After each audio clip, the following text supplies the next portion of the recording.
They put me through hell to make me stronger. I used it against them. The wire transfer confirmation glowed on my laptop screen, $847 million. Gone. Every penny of my father's untouchable offshore accounts, now sitting in blockchain wallets scattered across 17 countries.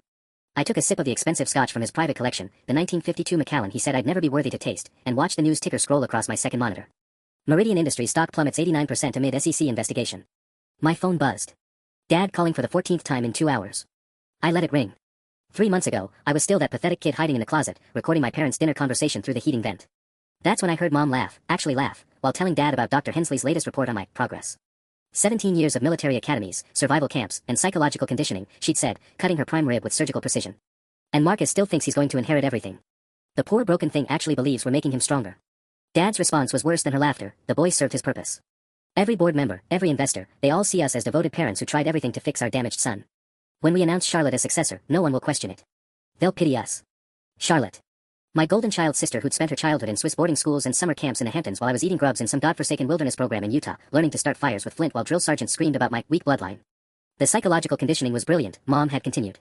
Breaking him down completely, then rebuilding his dependency on our approval. He'll never rebel because he still believes he can earn our love. That last part almost made me laugh out loud from my hiding spot. They thought I was broken. They thought 17 years of their calculated torture had made me weak. They were about to learn exactly how wrong they were. Every brutal lesson they'd forced on me, every pre-dawn march in freezing rain, every night I'd spent hungry and alone in the wilderness, every psychological manipulation technique I'd endured from their hired specialists, hadn't broken me. It had forged me into something they never anticipated. I knew how to survive in hostile territory. I knew how to read people's weaknesses and exploit them.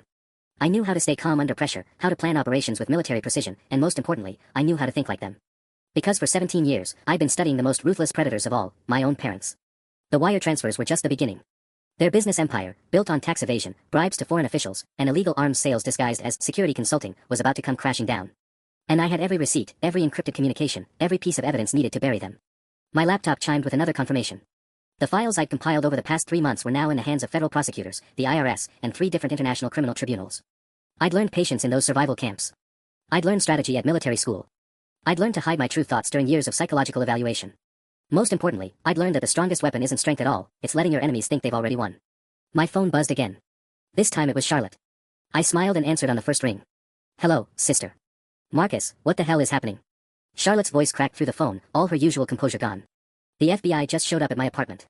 They're asking about Meridian's contracts in Kazakhstan and some numbered accounts in the Cayman Islands. Specifically account 847 Delta Romeo. I finished for her, swirling the scotch. Or maybe they mentioned the one in Singapore. Account 392 Whiskey 7. Dead silence. Then, how do you, Marcus, you need to tell me what you've done. Mom and Dad are flying back from Zurich right now. They're talking about damage control, about protecting the family. Which family would that be, Charlotte? I stood up, walking to the floor-to-ceiling windows of my downtown penthouse, the same one I'd purchased this morning with a briefcase full of bearer bonds I'd found in Dad's secret wall safe. The family that sent me to Camp Blackwater when I was 8 to build character. Where Sergeant Morrison made me eat cockroaches for a week because I cried during night maneuvers. Marcus. Or maybe you mean the family that had me committed to the Hensley Institute for Behavioral Modification when I was 14. Do you know what electroshock therapy feels like, Charlotte? Because I do. 47 sessions over 6 months. Her breathing became shallow. I didn't know about any of that. I was at Rosewood Academy. I thought you were at regular boarding schools. Of course you didn't know. I pulled up another screen on my laptop, showing real-time market data.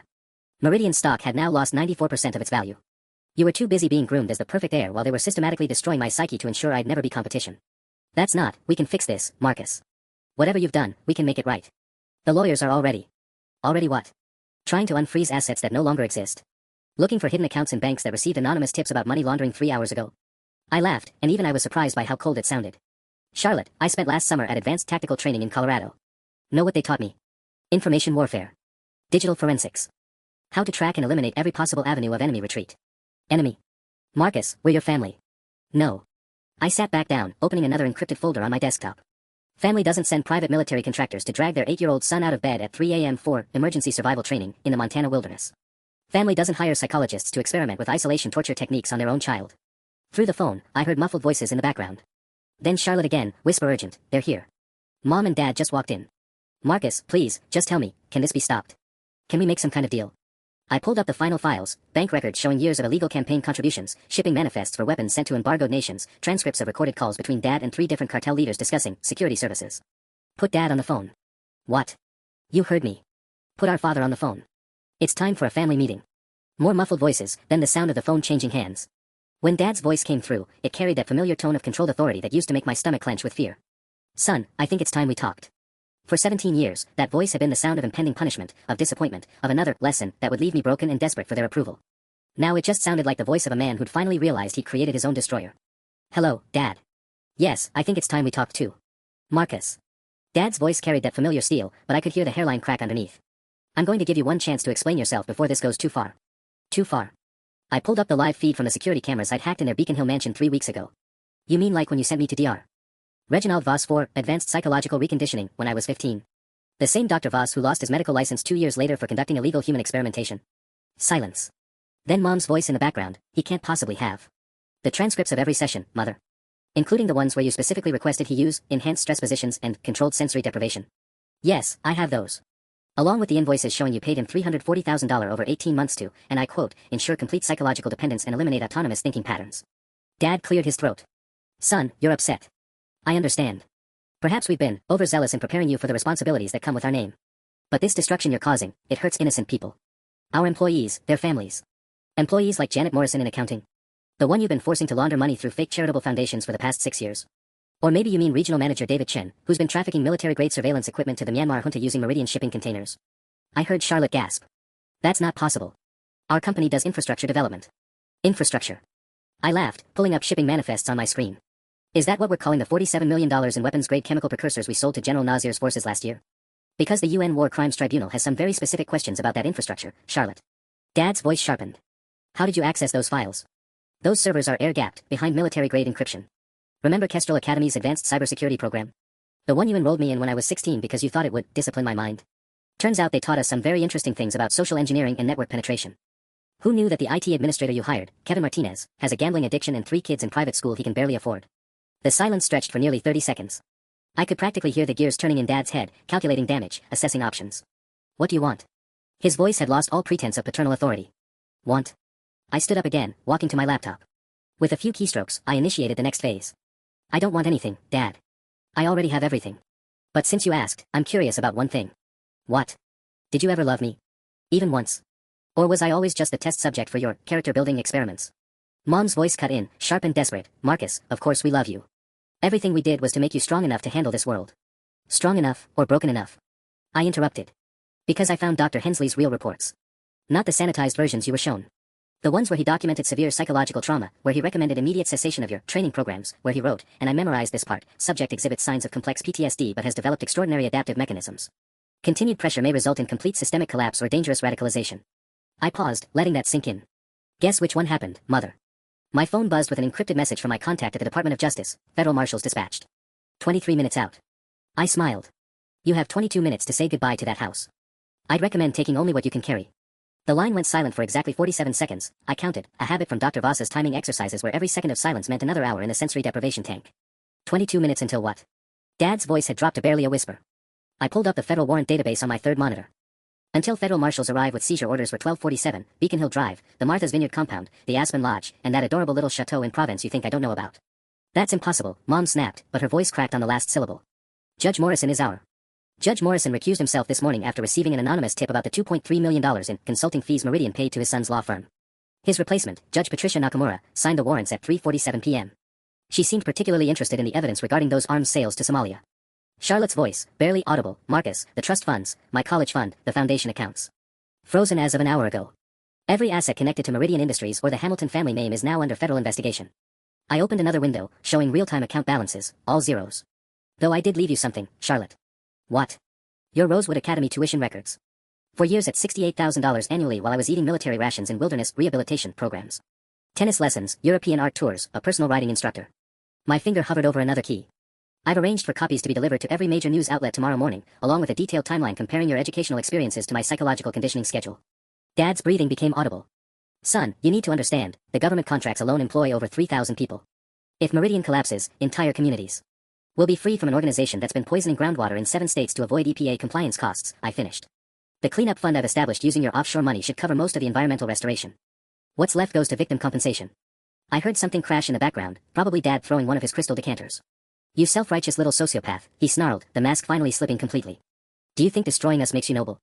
You're using everything we taught you, every tactical advantage, every psychological weapon. Exactly. I cut him off. Remember what Colonel Hayes used to tell me at Blackwater Military Academy? Know your enemy better than they know themselves. I've been studying you for 17 years, Dad. Every technique you used, every pressure point you exploited, every weakness you created in me, I cataloged it all. My secure phone buzzed, another message from DOJ. The international arrests were beginning. Switzerland had just detained 3 Meridian executives trying to access emergency funds in Geneva. 15 minutes now, I announced cheerfully. Oh, and Dad. Remember that emergency communication protocol you had me memorize when I was 12? The 1-4, catastrophic business exposure. I've been monitoring those frequencies. Your call to Viktor Kozlov in Prague was particularly illuminating, something about eliminating the problem permanently. Dead silence. Did you really think I wouldn't anticipate that you'd try to have your own son killed? The same way you eliminated whistleblower Jennifer Park in 2019. Her car accident was remarkably similar to the one you discussed with Kozlov 43 minutes ago. Charlotte was crying now, harsh, desperate sobs. The beautiful irony, I continued, is that every survival skill, every tactical lesson, every psychological technique you forced me to learn, it all led to this moment. You didn't break me, and you didn't make me stronger. You made me exactly like you. I paused, savoring the words I'd been waiting 17 years to say. The difference is, I'm better at it. Marcus, please, Charlotte's voice broke through another sob. I never knew. I swear I never knew what they were doing to you. If I had. If you had known, what? You would have stopped them. I pulled up another file, this one labeled Charlotte_correspondence. Interesting theory. Let me read you something from an email you sent to Mom 3 years ago. I cleared my throat theatrically. Marcus seems different since he got back from that military program. He's so quiet and jumpy. Sometimes I catch him just staring at nothing. It's honestly kind of creepy. Maybe you should send him back for more training. Your words, Charlotte. Sent from your Harvard email account on March 15, 2021. I didn't mean, I thought it was just regular military school. Regular military school doesn't involve being locked in a concrete cell for 72 hours with no food to build mental resilience. But you're right about one thing, I was different when I came back. That's when I started recording everything. My secure tablet chimed with an update from Agent Rodriguez at the FBI. The raid on Meridian's DC offices had uncovered the physical files I told them to look for, documents too sensitive even for digital storage. 12 minutes, I announced, then addressed Dad directly. Tell me, how does it feel to watch your empire crumble in real time? Because I have to say, it's remarkably satisfying from this end. You vindictive little sociopath. You already used that one. How about we try masterpiece of psychological conditioning? Because that's what I am, Dad. I'm your greatest creation and your ultimate failure, all wrapped into one. The sound of sirens began echoing through the phone, distant but growing closer. Someone in that house was watching the news, because I heard a TV in the background reporting on the largest financial crimes investigation in Massachusetts history. The Swiss accounts, Dad said suddenly, his voice sharp with desperate calculation. You couldn't have accessed all of them. The Zurich Commercial Bank requires biometric confirmation. You mean this biometric confirmation? I held up my phone, showing him a video call screen. On it, his own face stared back, or rather, the deepfake AI version I'd created using thousands of hours of security footage. Amazing what they teach in advanced digital warfare courses these days. MIT's summer program was particularly enlightening. Mom's voice, hollow with realization, the fingerprints. When we had you processed for that survival camp in Alaska. You collected full biometric data, for emergency identification purposes, I confirmed. Fingerprints, retinal scans, voice patterns. Very thorough. Very useful for someone who needed to access accounts requiring biological verification. I heard Dad whisper something to someone else, probably their lawyer, Mitchell Hawthorne, who'd been helping launder money through Caribbean shell companies for the past decade. Mitchell can't help you, I said loudly enough for everyone to hear. He was arrested at his country club 2 hours ago. Something about those Bermuda incorporation documents he filed using falsified environmental impact studies. The ones that let Meridian dump mercury compounds directly into protected wetlands. Charlotte's sobbing stopped abruptly.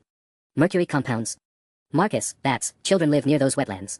If there's really been contamination. 14 cases of developmental disorders in Port Elizabeth alone, I confirmed, pulling up medical records on my screen. The compensation fund I've established should cover their treatments and relocations. Every penny of Dad's art collection is being auctioned tomorrow. That Monet he bought with blood money should fetch enough to pay for little Sarah Chen's therapy for years. The sirens were getting louder. Through the phone, I could hear panic in the background, people running, doors slamming, someone frantically shredding documents. 8 minutes, I announced. You know what the beautiful part is? Every brutal lesson you put me through gave me exactly the skills I needed for this moment. The patience I learned during those 40-day isolation trials. The strategic thinking from advanced tactical planning. Even the emotional detachment Dr. Voss forced on me with his empathy suppression therapy. Marcus, Dad's voice was barely controlled now. If you do this, if you destroy everything, you destroy yourself too. The Hamilton name, our legacy. Our legacy. I laughed, and it echoed strangely in my empty penthouse. You mean the legacy of torture disguised as love? Of turning your own child into a weapon? Dad, I'm not destroying our legacy. The federal database updated on my screen, arrest warrants had just been issued for all 3 of them. I'm completing it. The line went dead. For exactly 37 seconds, I stared at my phone screen, listening to the dial tone. Then it rang again, not Charlotte this time, but a number I hadn't seen in 4 years. Dr. Evelyn Hensley. I let it ring twice before answering. Doctor. I was wondering when you'd call. Marcus. Her voice was that same clinical calm I remembered from our sessions, but underneath I caught something new, fear. I think we need to talk. About your falsified psychological reports. Or about the experimental drug trials you conducted without my consent when I was 15.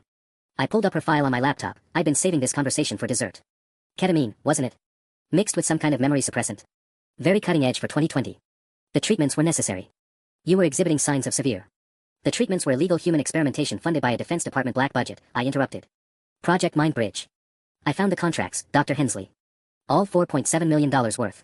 The silence stretched long enough that I checked to make sure the call hadn't dropped. What do you want? She finally whispered. I want to understand something. I walked to my window, watching federal vehicles converge on the building across the street, Meridian's downtown headquarters. When you wrote in your real notes that I was developing unprecedented adaptive mechanisms and extraordinary resistance to psychological manipulation, did you tell my parents they were creating something dangerous? Marcus, you have to understand, the research applications alone. Answer the question. Another pause. Yes. I told them repeatedly that continued pressure could result in what I termed controlled sociopathic emergence. A subject who retained empathy but could suppress it completely when necessary. Who could think like a predator while maintaining the appearance of a broken, desperate child begging for approval. I finished her sentence, pulling up another screen. According to your notes, that was the goal, wasn't it? Create someone with all the tactical advantages of antisocial personality disorder but none of the impulse control issues that make typical sociopaths unreliable. The military applications were theoretical. The military applications were exactly what my father wanted. 3 more federal vehicles had arrived. I counted 14 agents entering Meridian's lobby. He wasn't trying to break me or strengthen me. He was trying to turn me into the perfect corporate weapon. Someone who could eliminate business rivals, manipulate international negotiations, commit strategic crimes without the emotional complications that trip up normal people. Dr. Hensley's breathing became audible. Marcus, if you're planning something dangerous. Dangerous? I laughed, opening my secure communication channel with Agent Rodriguez. Doctor, I've just handed federal prosecutors enough evidence to dismantle the largest corporate crime syndicate in New England. I've established victim compensation funds totaling over $800 million. I've exposed government corruption, environmental crimes, and international arms trafficking. Exactly what part of that sounds dangerous to you? The psychological profile suggests. The psychological profile suggests your experiment worked perfectly. I watched another wave of federal agents enter Meridian's building. You created exactly what you intended, someone who could orchestrate complex operations without emotional interference, who could manipulate targets using their own psychological weaknesses, who could remain calm and calculating under extreme pressure. My secure phone buzzed with a text from Agent Rodriguez, Hamilton family residence secured. No casualties. Found the documents you mentioned in the wall safe. The only thing you didn't anticipate, I continued, was that your perfect corporate weapon might decide to aim itself at the corporation. Marcus, listen to me, the psychological conditioning doesn't just disappear. The empathy suppression, the emotional detachment, those changes are likely permanent. You may think you're serving justice, but you're operating without normal human constraints. Do you understand what that means? I closed my eyes, remembering little Sarah Chen's medical records. Developmental delays caused by mercury poisoning. A 6-year-old who might never speak normally because my family dumped chemical waste to save money. When I opened my eyes, I felt absolutely nothing. Yes, doctor. I understand exactly what that means. I hung up and immediately opened another encrypted channel. There was still work to do. The real targets weren't my parents, they were just the beginning.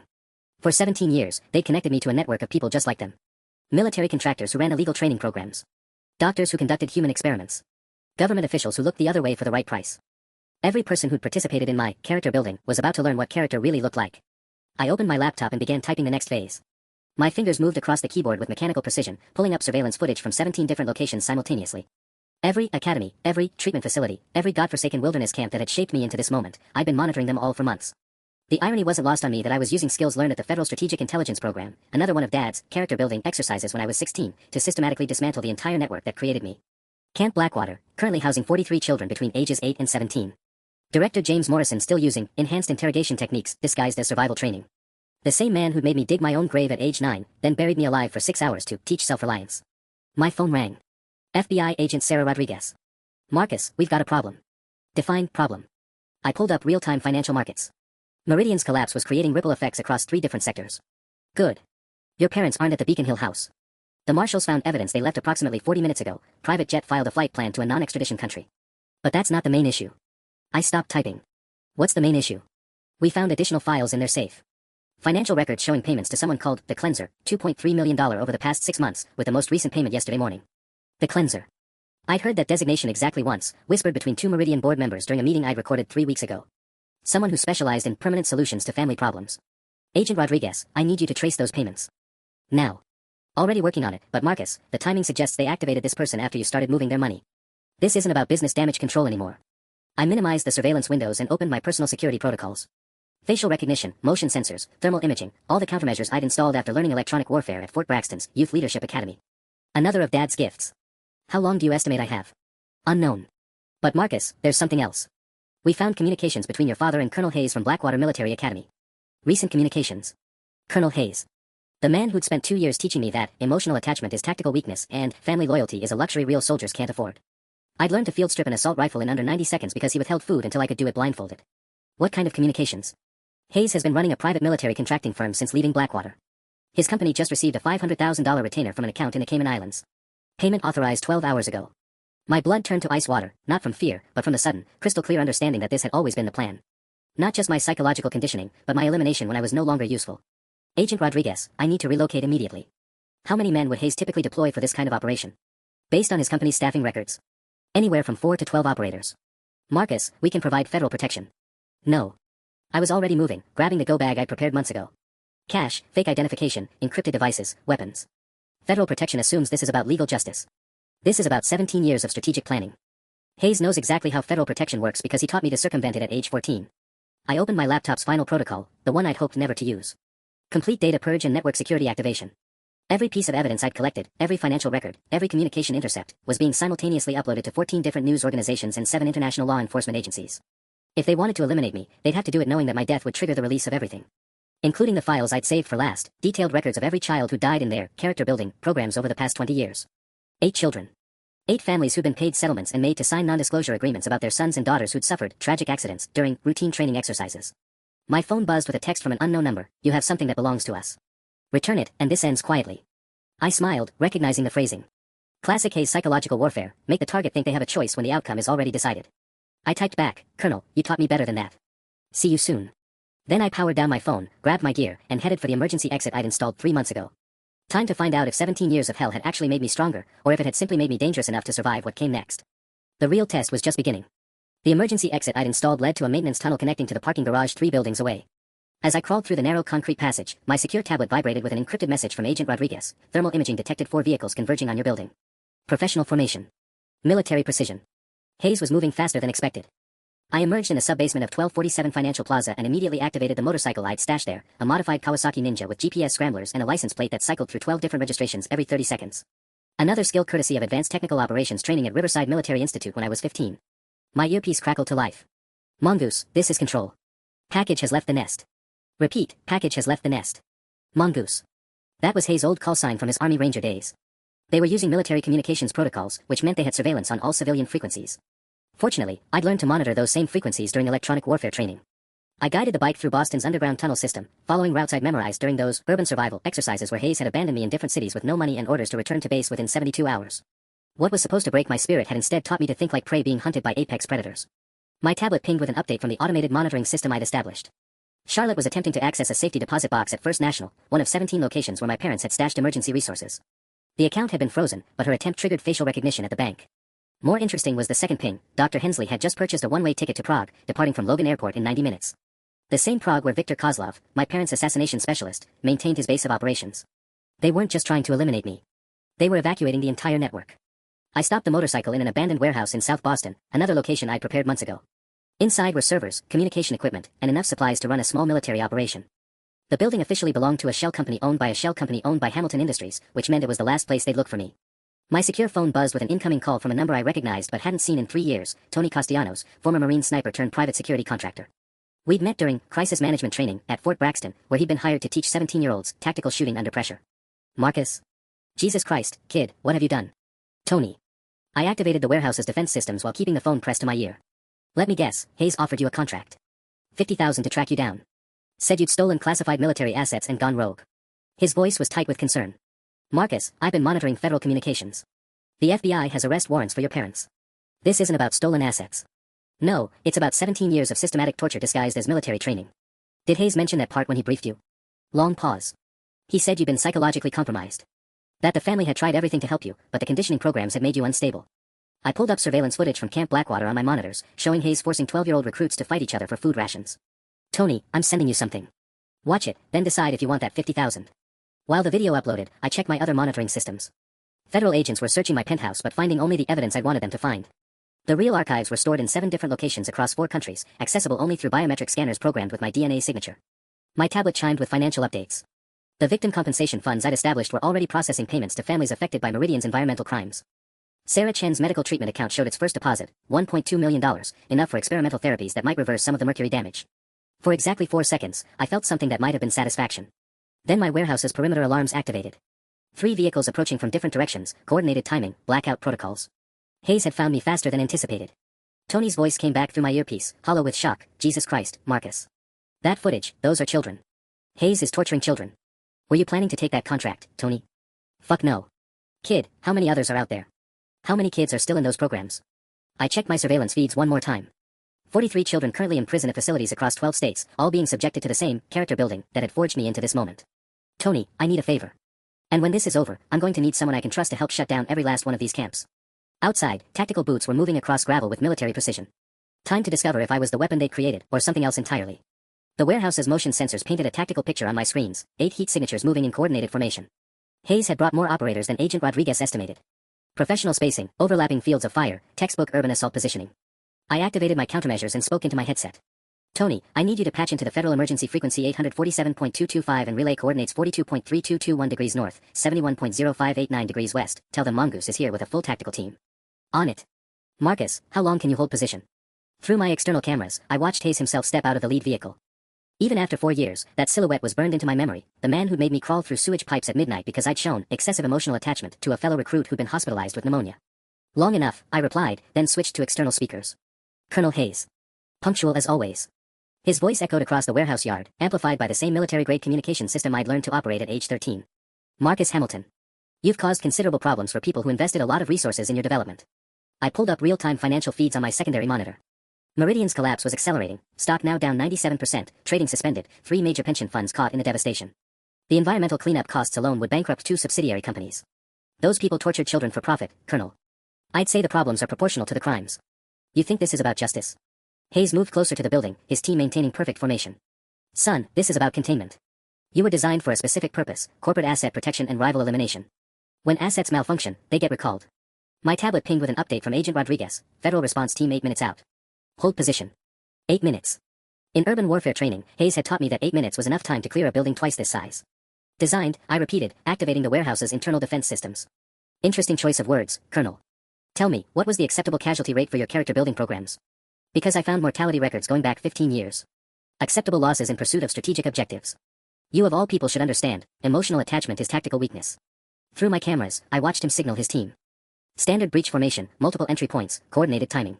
But there was something else. One of his operators was carrying specialized equipment I recognized from advanced interrogation techniques training. They weren't here to eliminate me quickly. They planned to extract information first. Colonel, before your team commits to this operation, there's something they should know. I switched my external speakers to maximum volume. How much did you tell them about Project Mindbridge? Hayes froze mid-signal. Did you mention that the Defense Department terminated funding after discovering unauthorized human experimentation? Or that 3 of your psychological conditioning subjects committed suicide within 6 months of graduation?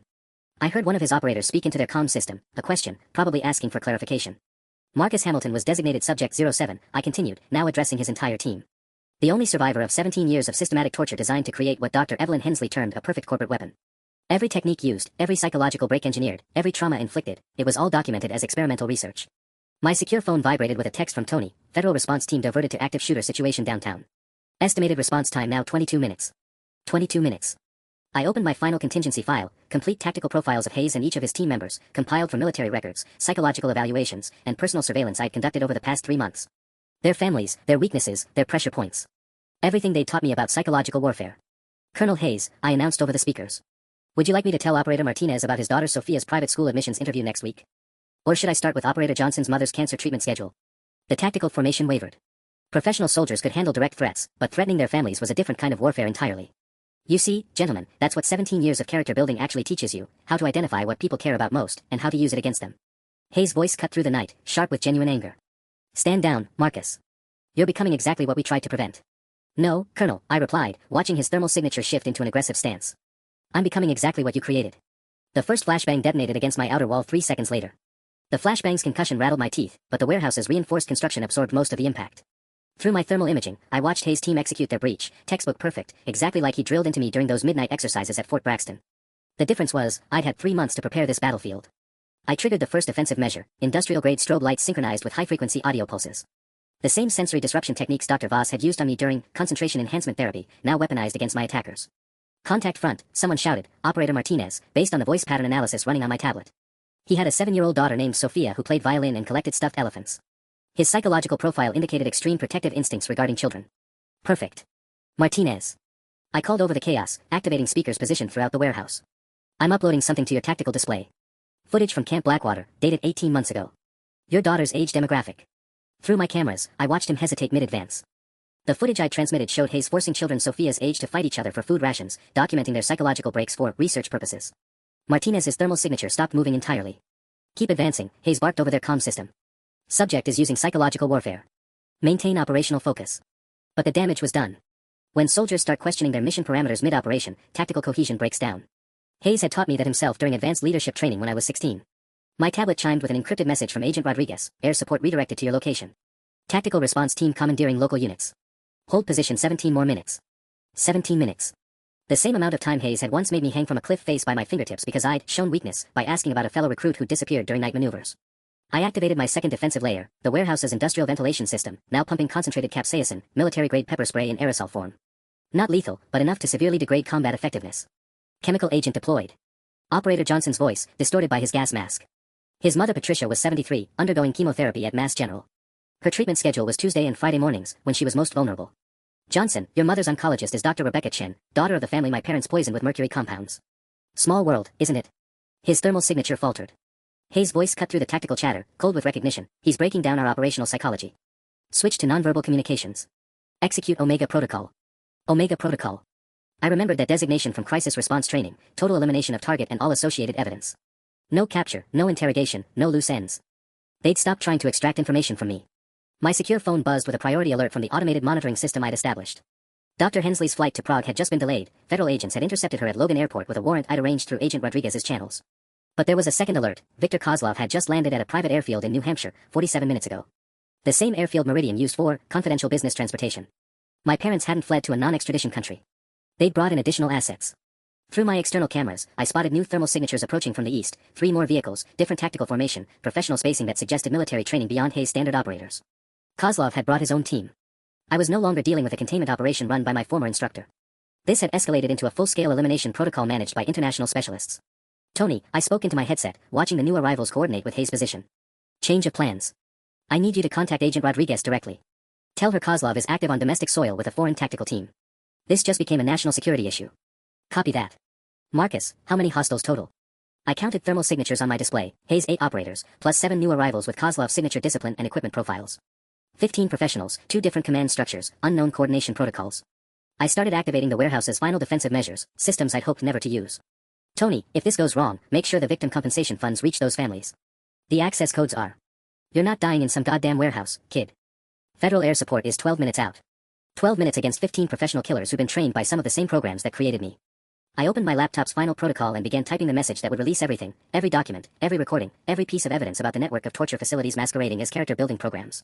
If they wanted to eliminate their failed experiment, they'd have to do it knowing that my death would expose every child who'd suffered, every family who'd been silenced, every crime committed in the name of making children stronger. Outside, Hayes was coordinating with Kozlov's team leader, their thermal signatures indicating tactical planning for a combined assault. Time to discover if 17 years of hell had made me strong enough to survive what they trained me to become. The combined assault began with military precision. Hayes' team from the west, Kozlov's operators from the east, coordinated breach points designed to create overlapping fields of fire with no escape routes. What they hadn't anticipated was that I'd spent the last hour rerouting the warehouse's industrial systems into something Dr. Hensley would have called controlled chaos deployment. I triggered the sprinkler system, not water, but a mixture of industrial lubricant and liquid smoke that turned the warehouse floor into an ice rink wrapped in zero-visibility fog. Through my thermal imaging, I watched professional soldiers slip and stumble like children on a frozen pond. Operational environment compromised, someone reported, Kozlov's voice, heavily accented but tactically precise. Subject has prepared extensive countermeasures. My tablet pinged with an update from Agent Rodriguez, Federal Response Team now 8 minutes out. Local PD establishing perimeter. Need you to maintain position and avoid civilian casualties. Civilian casualties. As if the families my parents had poisoned weren't civilian casualties. As if the 8 children who died in military conditioning programs weren't civilian casualties. I activated my next defensive layer, the warehouse's loading dock mechanisms, now converted into mobile barriers that shifted every 30 seconds, constantly changing the tactical landscape. Hayes had taught me that environmental control was force multiplication. 1 defender who controlled the battlefield was worth 5 attackers operating blind. Marcus. Hayes' voice echoed through the chaos. You think federal protection changes anything? We've been operating in gray zones for 20 years. Government contracts, plausible deniability, national security classifications that bury inconvenient evidence. Through my external cameras, I watched him signal his team toward my primary defensive position. But his thermal signature showed stress indicators, elevated heart rate, irregular movement patterns. The psychological warfare was affecting him too. Tell me, Colonel, I replied over the speakers, does Kozlov know about the Riverside Military Institute incident in 2019? When 12-year-old Timothy Morrison died during your advanced hypothermia resistance training? Kozlov's thermal signature paused mid-advance. Timothy's parents received $2.3 million to sign non-disclosure agreements. But I found the real autopsy report, the one that showed systematic physical abuse spanning 6 months before his death. My secure phone buzzed with a priority message from Tony. Martinez and Johnson just broke formation. They're requesting immediate extraction from the operation. Whatever you said to them worked. 2 down, 13 to go. I pulled up my surveillance feed from the perimeter and spotted something that made my blood freeze. News vans. 3 different networks had detected the federal response and were setting up outside the warehouse district. This was about to become a very public spectacle. My tablet chimed with another update from Agent Rodriguez. Media presence confirmed. Federal commanders are concerned about operational exposure. We may need to negotiate rather than engage.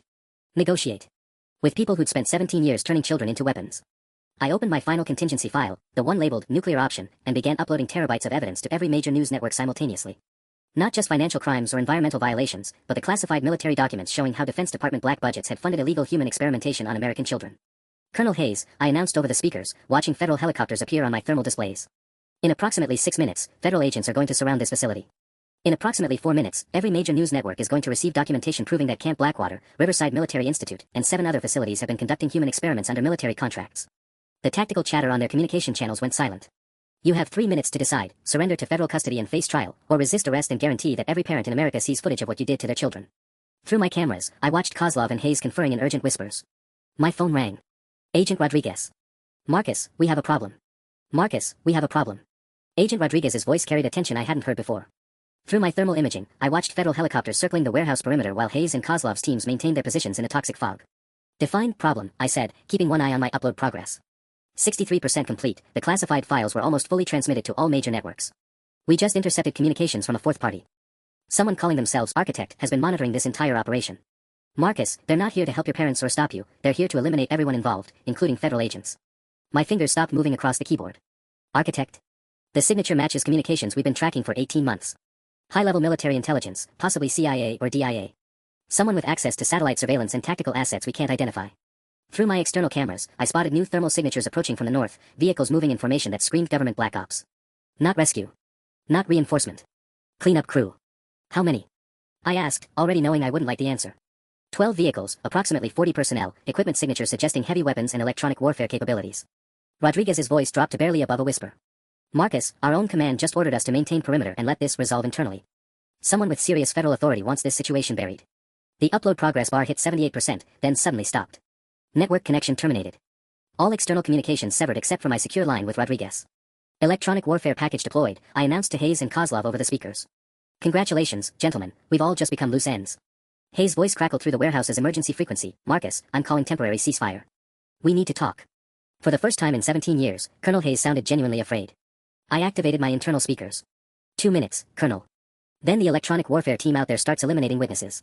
Through the toxic fog, Hayes' thermal signature moved toward the center of the warehouse, hands raised in tactical surrender position. When he stepped into the clear zone around my defensive position, I got my first close look at him in 4 years. He looked older. Tired. The kind of exhaustion that comes from discovering you're expendable. The Architect, he said without preamble, contracted us 6 months ago. Not to train you, to test you. Every operation, every psychological pressure, every tactical scenario, it was all evaluation. My blood turned to ice water. Evaluation for what? Full psychological profile. Tactical capabilities. Emotional triggers. Breaking points. Hayes pulled off his tactical helmet, revealing gray hair I didn't remember. Marcus, they didn't want us to kill you. They wanted to see if you'd successfully become what they designed. The warehouse's emergency lighting flickered, electronic interference from whatever the Architect's team was deploying outside. And now that the test is complete. Now they eliminate everyone who knows about it. Your parents, Kozlov, me, my team. Hayes looked directly at me for the first time since I was 16. And they extract you for operational deployment. My upload progress bar flickered back to life, jumping to 89%. Someone was actively fighting the electronic warfare, probably Agent Rodriguez's technical team. Through my secure earpiece, Tony's voice, Marcus, I've got eyes on the new arrivals.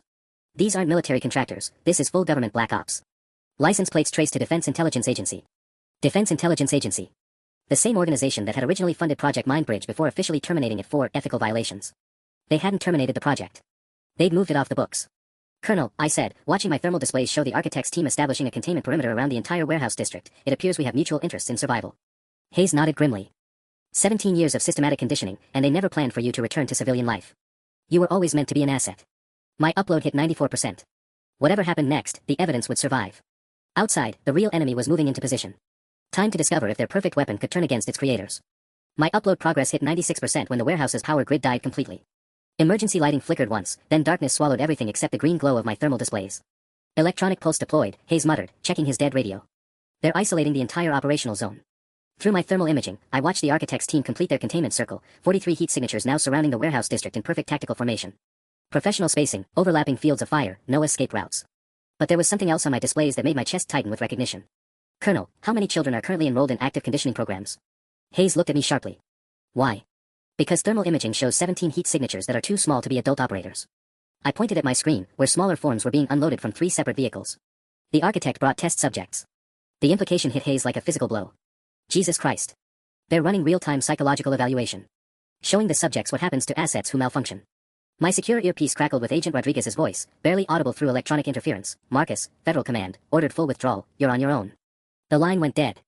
I stared at my thermal display, counting those 17 small figures being positioned in observation posts around the warehouse perimeter. Children. Probably between ages 8 and 16, just like I'd been. Watching their future unfold in real time. Upload complete, my laptop announced in synthesized voice. All files successfully transmitted to 47 media outlets and 12 international law enforcement agencies. At least the evidence would survive, even if we didn't. Kozlov's accented voice echoed through the warehouse. Hamilton boy, I propose temporary alliance. The architect's elimination protocol includes all of us, yes. I activated my external speakers. Temporary alliance accepted. Colonel Hayes, what's your team's ammunition status?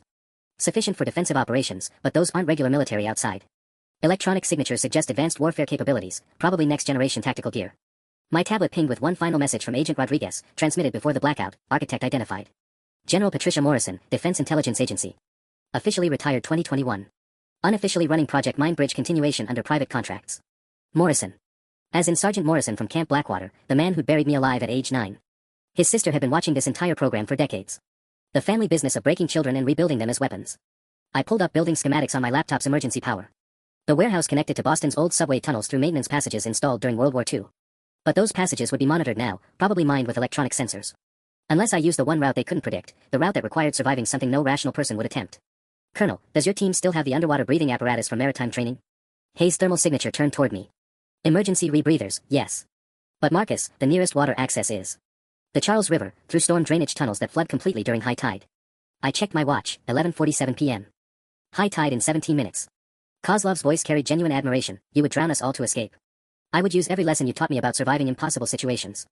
I started gathering my essential equipment, laptop, secure phones, the evidence files that couldn't be recovered digitally. The architect expects us to think like soldiers.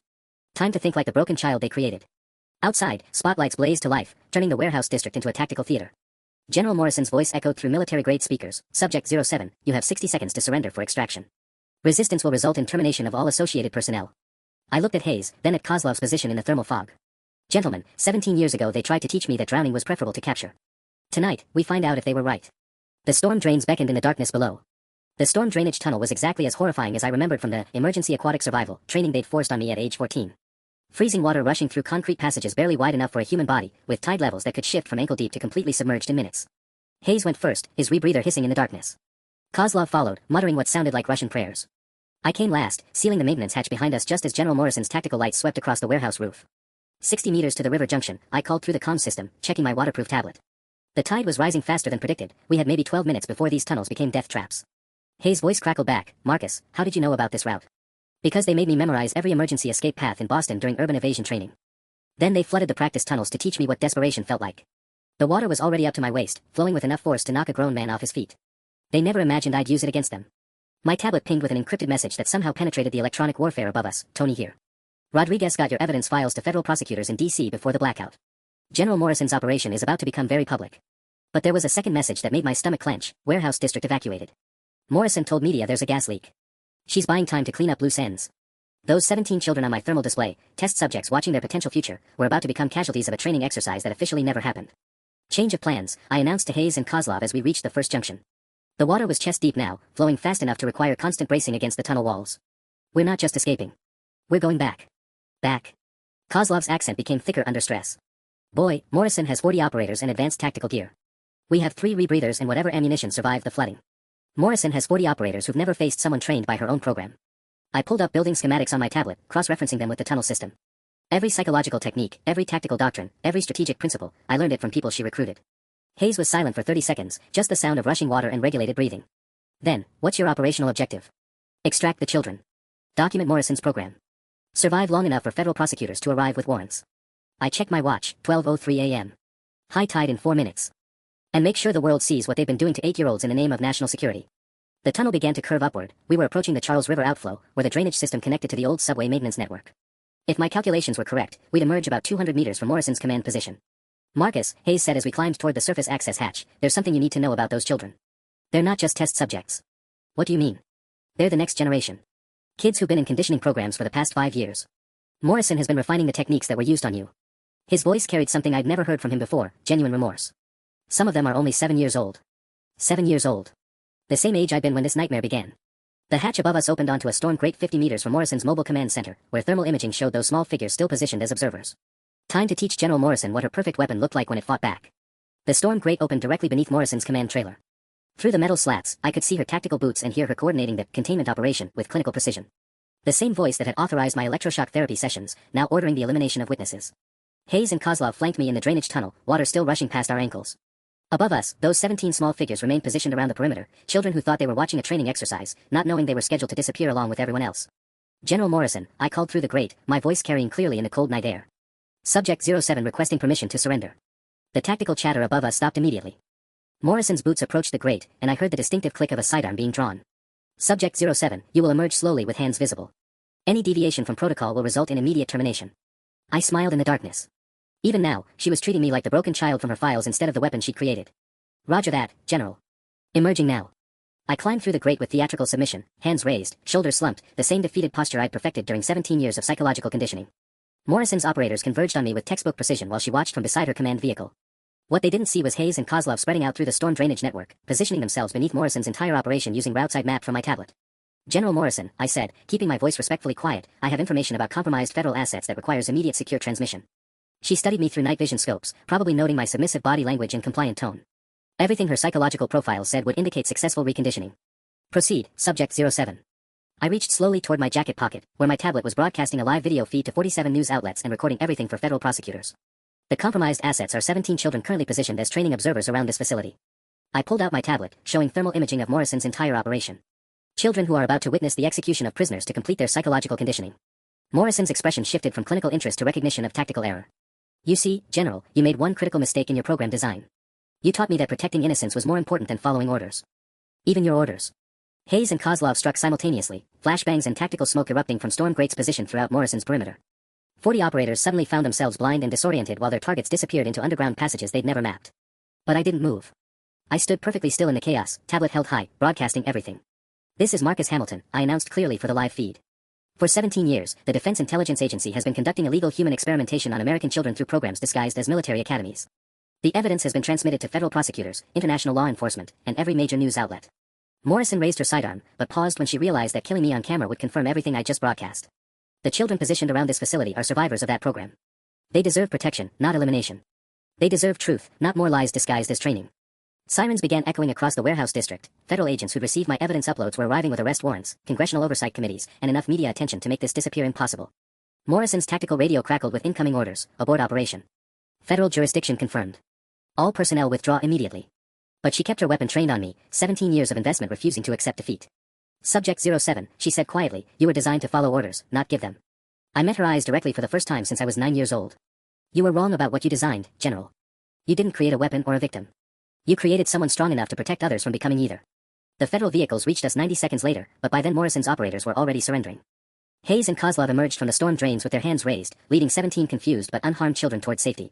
My tablet showed confirmation messages from news outlets across 6 countries. Congressional hearings were being scheduled. The Victim Compensation Fund had received its first government matching contribution. Most importantly, those 17 children would never experience another training exercise like the ones that had shaped me. I'd spent my entire life learning to survive their hell. Tonight, I'd used it to make sure no other child would have to. They tried to break me down to build me up stronger. Instead, they taught me exactly how to tear their world apart.